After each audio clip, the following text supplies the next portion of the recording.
श्री गणेशाय नमः। अथ देवी महात्म्ये नवमोऽध्यायः।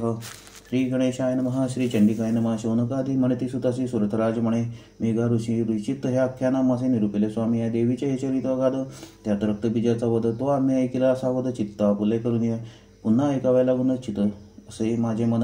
रक्तबीज पावले मरण पुढे काय वर्तले, शुंभ निशुंभ दोघे परम काय करीते झाले कर्म, त्यांचा आम्हा युद्ध धर्म निरूपावा स्वामी. या ऋषी म्हणे, नृपाला गुन्हा आता सावध व्हावे मनी. रक्तबीज पडताराने सर्व सैन्य विध्वंसले, नाश झाला हे पाहून क्रोधे भरला शुंभ जाण. रागे निशुंभ तत्क्षण युद्धाला निघाला, त्याच्या उभया भागी उग्रपुष्टी असंख्य निघाले. असुरचेटी क्रोधे चावणे ओष्टीपुष्टी, देवीवरी चाललेले शुंभही होणे असुर सेना. क्रोधे निघता झाला राणा, युद्ध देवनी मातृगणा देवीवरी धावला. तेव्हा शुंभ निशुंभाचे युद्ध देवीशी झाले निकराचे. भये करून सकळ देवांचे धैर्य खचले सर्वही. बाण पर्जन्याचा धारा, त्या माझी शिरे वर्षती गारा. अशुद्ध जळाचे अक्षरा चालिले पूरतुंबळ, गज तुरंग रथासहित पदातीही चालिले वाहत. असंख्यात असुरांचा होय घात, प्रलय वळतला. देवीने सोडून आपले बाण छिथिले दैत्यांचे शर निर्वाण. शुंभ निशुंभाचे अंगी जाण, ताडण करीती जाहली. खड्ग घेऊन तीव्र धार, निशुंभ धावनी सत्वर. क्रोधे सिंहाच्या मस्तकावर ताडण करिता झाला. मग देवीने तीव्र शरे करून खड्ग पाठीला छेदून अष्टचंद्र रेखित जाण ऐसाही ढालही छेदिली. ढाल तलवार छेदिली, पाहुणे शक्ती मोकलली. जिची त्रैलोकी प्रभा पडली, कडकडोनी आली ती. तव त्या शक्ती ते पाहून देवीने सोडून सुदर्शन वरचे वरी विदा करून क्षणमात्र टाकली. निशुंभ क्रोधावला त्या अवसरी त्रिशूल टाकला देवीवरी.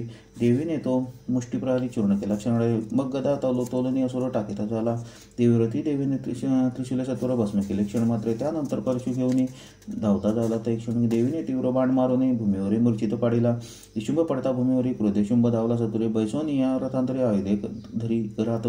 अष्टभुज तया लागून त्यात अतुलिष्ट युधे जाण. त्यात व्यापुनी सर्व गगन शोभता झाला ते काळे. शुंभ आला हे देखून देवीने शंख वाजविला पूर्ण. धनुष्य टनत्कारे करून ब्रह्मांड हे गाजविले. त्यात घंटानादाचा ध्वनी नाद भरला दिग्गज करणे. तो नाद असुर एकोणी पाठी दडती शुंभाच्या. त्यात वाद्यांचा घोष अपार, असुर गरजेती भयंकर. स्वर्ग मृत्यू पाताळ अंबर, नादे भरले सर्वही. त्यात सिंहाची आरोळी, नाद भरला ब्रह्मांड गोळी. प्रतिध्वनी अंतराळी भयंकर झाला. पृथ्वी धरारली अंतरी, शेष टाकू पाय सतुरी. चतुर्दश लोकाभितरी प्रलय काल वर्तला. दिग्गज झाले मूर्छांगत, इतरांचा झाला अंतगत. प्राणसंख्यात दैत्य झाले ते गाडी.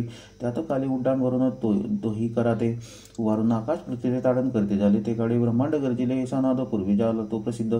कालीची गर्जना अगाध, पूर्वनाद टोपला. त्यात शिवदूतीची गर्जना, त्रास पावली असुर सेना. क्रोधावला शुंभराणा, मारू पाय देवी ते. देवी म्हणे लागून त्या लागून तिष्ठ असुर क्षण. सर्व देवांनी मिळून जय शब्द केला ते द्वात. शुंभ धावनी तीव्र शक्ती, टाकीता झाला देवीवरती.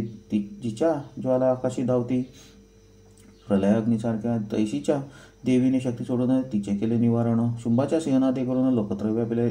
त्याच्या सैन्याचा शब्द दारुण, मारा म्हणून उठला दाण. निशुंभाच्या शब्दाचे जिंकून शब्द चालला त्रिलोकी. शुंभे असंख्य बाण सोडिले, देवीने छेदून टाकले. देवीने सहस्र शर वाहिले, शुंभे छेदिले क्षण मात्र. मग देवी क्रोध पाहुनी शिवळ मारिती झाली ते क्षणी. तेने शुंभ मूर्छा येऊन भूमीवरी पडिला. तो इतक्यामध्ये जाण, निशुंभ झाला सावधान. मग हाती धनुष्य घेऊन बाण सोडी चपलत्वे.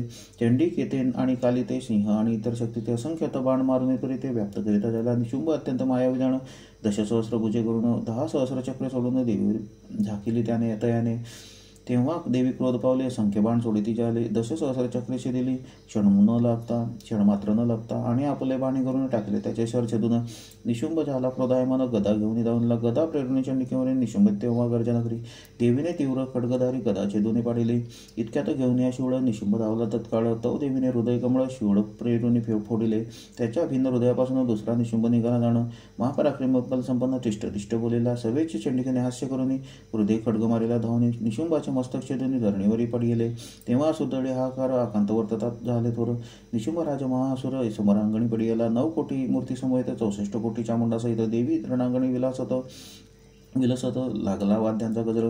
स्तवन करती सर्वही. त्यानंतर देवी वाहन सिंह क्रोधावला दारुण. असंख्य असुराते भक्षण टाकीता झाला क्षण मात्र. तैशीची काली शिवदूती झाली. असुराते भक्षिती कौमारीने टाकून शक्ती. कोट्यावधी मारिले ब्रह्मशक्तीच्या मंत्रबळे. असंख्यात ग्रासिले काळे